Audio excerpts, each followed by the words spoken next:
Sit right here while Grandma gets you some tea and soup. Oh.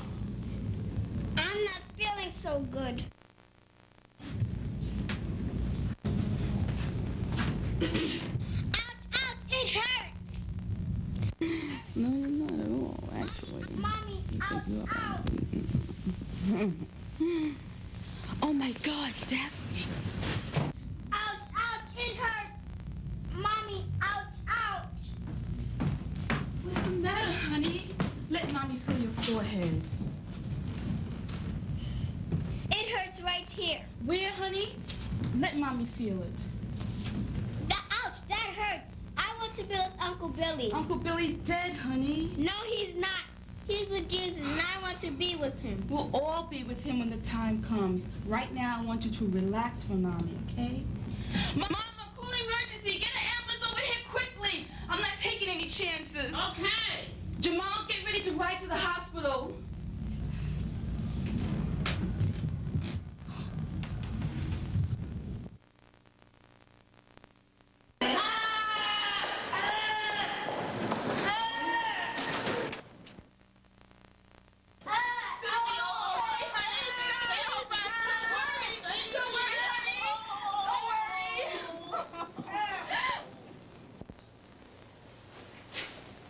How you doing today, Nurse Velasquez?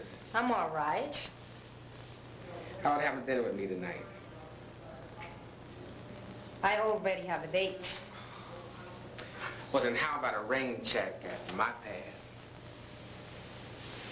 I don't think so. What are you giving up? Who could give up on a fine Cuban woman like you? Flutter will get you nowhere. By the way, your perfume is a knockout. Whose chart you got there? A new patient. These are going to Dr. Smith. Oh? Let me see him. You know better than that. Hospital regulation states that no one except the doctor assigned can see them. Oh, come on, girl. What, you think I'm a new intern or something? Come on, let me see the charts. Who's gonna know? Just a peek.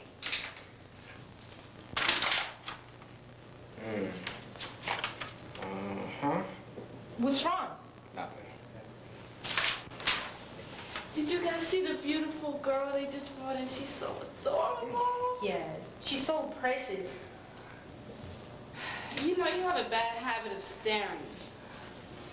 You are so irresistible. Please, don't flatter me, okay?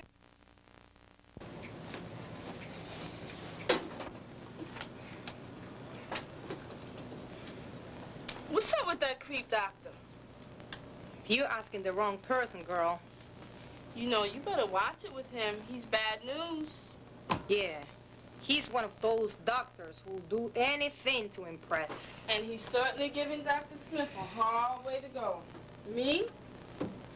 I would not give him the time of day. He just isn't worth it. And you know, he's so strange. Every woman he sees, he wants to get into their pants. Well, he's certainly not going to get into these pants.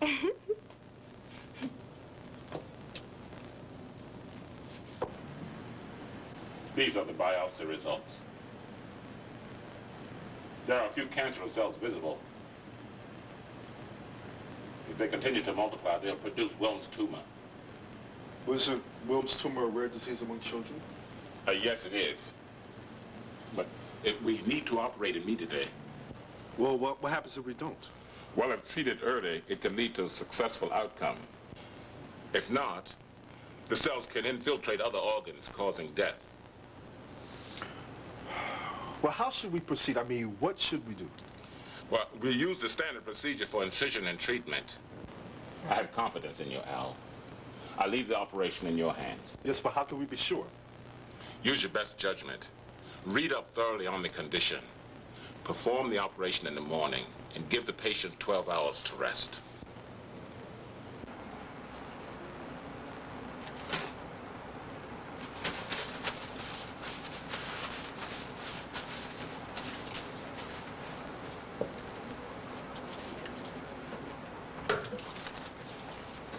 Nolan, when When this is over, I want to have a long talk with you. Yes, sir.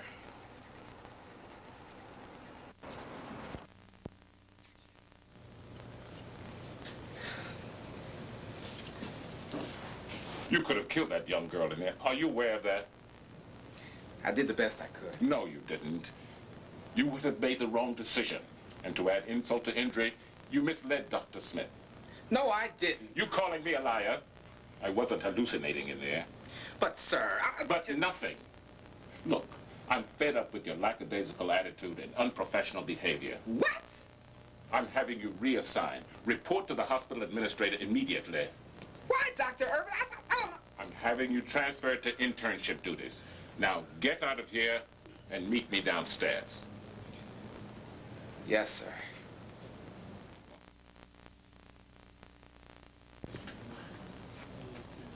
What are you looking at for? So how's that? I don't know. I'm here just like you, waiting for results. I gotta be out. I gotta go downtown.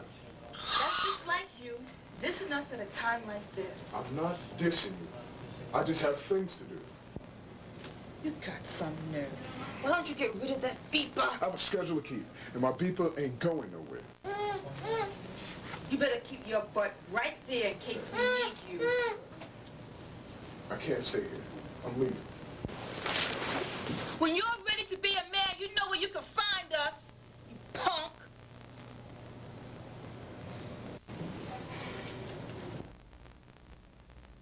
Welcome back to Step by Step. What you've just been watching is some scenes from Orlando McAllister's movie called The Operation. Tell me about what we just saw. Well, you saw several scenes, and it's a work in progress. I still have to fine-tune the edit. You saw a scene, the opening scene is a flashback sequence where my protagonist, Dr. Albert Smith, loses a patient, a 4-year-old girl. Her disease was similar to Daphne Love's, which is Wilm's tumor, but it was too far chronic, and you saw what happened. The other scenes is Dr. Green, and he gets reprimanded by the senior staff physician for actually, you know, making a wrong decision on the operating table. He should have been just an observer. And the other ones are self-evident. I'm not going to get into it right now because it's still a work in progress. Okay. Well, whose work do you admire the most and why? I like, I think Spike, you know, Spike is good in his early days. I don't know where he's taken off to at the moment. I like Alfred Hitchcock. Alfred Hitchcock? I study Hitchcock because nowadays, Hollywood, you get too much of this sensationalism. We just go up there and just get a Uzi and just blow away people. But Hitchcock was able to depict the inner workings of the mind and how we go through agonizing situations and conflict with other people who might be envious of you because you're beautiful or whatever. So it's basically a psychological warfare that we go through from day to day. Everyone doesn't experience or see someone getting stabbed or getting shot every day. So that's what Hitchcock primarily dealt with. And there's always the anticipation of something happened violently, physically. Sometimes he takes you through that, and sometimes he holds back and lets the mental, you know, he plays with your mental psyche. Well, what do you think about John Singleton's work? He's great. I can tell that he's done a lot of camera work. He's good with shot composition, and cinematography is very, very excellent. And he calls the shot. He's a down-to-earth brother, very down-to-earth. There's another young and aspiring filmmaker I like Austin Phillips. He's a City College graduate as well. Okay. And Austin really knows how to delegate, and that's what directorship is all about, how to delegate to others. What advice would you give to young, aspiring filmmakers like yourself? Well, the industry is growing. Television is here to stay, and I would just advise them to, you have to persevere in the field, never give up hope, and if someone has a criticism to give you, just take it in heart and work around it and try to perfect your craft in what you do. Don't think that you're going to do it all alone because that's impossible. When you see a motion picture scroll at the end, you see many, many names. So if you think you're going to be the one, the unique one, you got a lot of surprises coming to you. Now you also play an instrument. Yes. I see you have it, you brought it on the show with you. I don't go anywhere without my flute. That soothes the savage beast. And the way the world is going, we're going very negative, so. Now when did you start playing the flute? I started that around 15 years ago at the Brooklyn Conservatory of Music, and I also studied at the New Muse with not Sonny Rollins. I know Sonny Rollins, but it was with Roland Alexander. I also played tenor and soprano sax as well. And I played with bands in the past. I played jazz, salsa, charanga music, and a little classical. I like to improvise. Like to improvise. So have you done anything? Have you made any recordings or anything like that? Right now I'm working on one. It's called City Trills. It's being played by one of the disc jockeys here at City College, WHCR Radio. Her name is Roxanne. Okay. Great announcer. And she's been playing my tunes in the morning, as well as her master. So if you want to tune into the tune, you can hear it on Tuesdays and Thursday mornings between the hours of 6, I believe it's 6 and 10, early in the morning. And it's called City Trills. So City Trills. It's a Latin fusion type of music. I was born in Panama, so I got that salsa flavor. Now, did you make this recording in between writing your script, your screenplay for your film? Or? My screenplay was actually developed and finished, and then I took this on as another project. I co-arranged it with a very good friend of mine. His name is John Savino, and he has a studio in Brooklyn. And I played lead flute. Lead flute. Yeah, so we're going to hear it at the end of the show. Oh yes, yes, that's another thing. We plan on playing his music at the end of the show. So if you're interested in getting a copy, is it available to be bought or purchased? Well, being that I come from computer science, it's like a public domain type of thing. I haven't even gone with a record label. Or you could make copies. Yeah, no, well, I have total rights to it, and no one can take that away from me. And I try to be a humanitarian. So it's out there in the public domain. If there's any executives out there that want to take me on and you like my style, I'm here.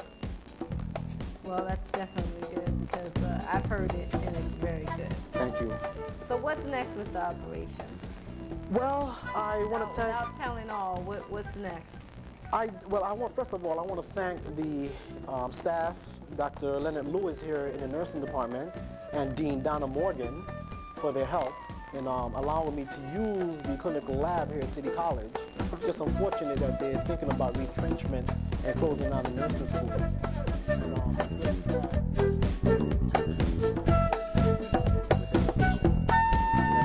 And they're going to get this, granted, because the Creator does not tolerate foolishness. But anyway, what's next will be the development of it. I have other scenes to shoot. Daphne's going to get operated on, and then I'm going to leave it as a surprise to see what happens to her at the end. How long do you think it'll take you to complete this project? It'll take me another month. Another month? Yeah, it takes time when you're dealing with a zero budget. Right. Yes. So what are you doing for fundraising? Because fundraising is definitely involved in film projects. Well, my executive producers, Lenny Matthews and Dr. Marguerite Cope, who teaches at New Rochelle College, they help me out with food for the crew, you know, and the actors. And I haven't really raised that much, you know, but perseverance, I'm gonna do with what I got. That's right. You have to. That's right. I mean, I'm sure Spike Lee didn't start out with that much, but School Days was big, so it came off good. Okay. Okay, well, thank you for joining me today, Orlando. It was a pleasure having you, and thank you for the footage of your film. All right. And that's just the beginning, so I can't wait to see the rest. You can come back on the show and we can see the complete production. Thank you, Heather. Of the operation. It'll be about that time, 28 minutes. 28 minutes. 28 minutes? Yes. Okay, well, we're looking forward to that. Thank you. Thank you for joining me at Step by Step. I'm your host, Heather Odom.